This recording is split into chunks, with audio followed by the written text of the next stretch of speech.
waxaan doonayaa inaan dhacdo aad wada ogtihiin aan idin xasuusin waxaan idin xasuusinaya wax kale maaha waa inaan sharciga iyo mindaarka sharciga ana ku eego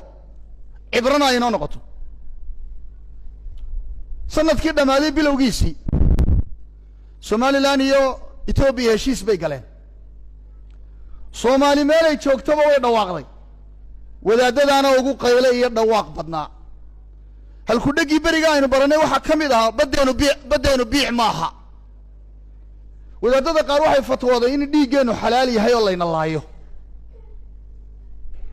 oo aynu gaalownay qaar waa kuwii jihaad ku iclaamiya kuwii miidiyaha wareeriyay ee dhagaheena wareeriyay miyay dhinteen ma way noolina way buuxaan maxay hadli waayeen maanta amaanadii meeday ayna al-amaana aayaadkii jihaadkee maalintaa jiray miyaa la nasakho masxafka miyaa laga saaray meel lagama saarin maalintaana qaldan bay u adeegsanayeen oo may fahamsanayn maantana fahamkii qaldanaa fool xumidiisa baa u muuqatay laakiin waxay idin toobad keenaan oo dadka iyo ummadana aanay qaldinayn war waa qaldanay ilaahay baan qaldamin shariicadii aanu sheegnayna si qaldan baanu u fahamnay ama u turjumanay xaquna waa sida qofku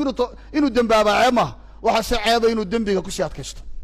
wuxuu nabigu yiri sallallahu alayhi wasallam kullu ibn aadam khata wa khayru khata'in at-tawwabun dhammaan ibn aadam uu gafa kuwa gafa waxa uu khayr badan kuwa toobad keena buu nabigu sallallahu alayhi wasallam kuwa waxaan leenahay ama jihaadkii halkii ka sii wada oo de ku culaamay lawata dawladda Soomaaliya waxay sameynaysaa adarka saare ama waxa tiraadaan dadkan iyo ummadan dambi baa ka gasheen ummadan oo islaam oo malaayiina oo shahaadana sabaa tiraan dhigoodu waa xalaale ilaahayna u toobad keena ummadana cafis weydiista kuwa waxay soo raaca kuwa ka hadla gobolada bariga laascaan oo maalinta dagaal dhacaya bay yiraahdeen waa jihaad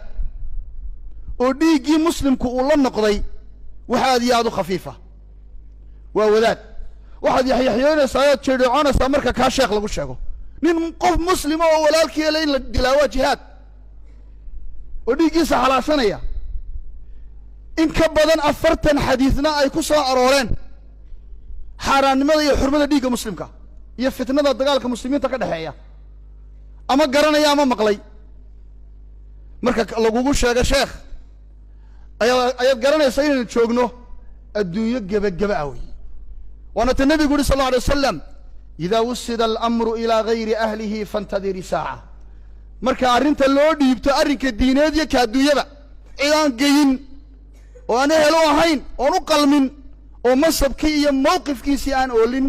qiyaamaha sugbaa nabiga sallallahu alayhi wasallam ilaahay waxaanu ka barinaa inuu dadka iyo dalkaba inoo wanaajiyo garaadkiyo garashada ilaahay inoo soo celiyo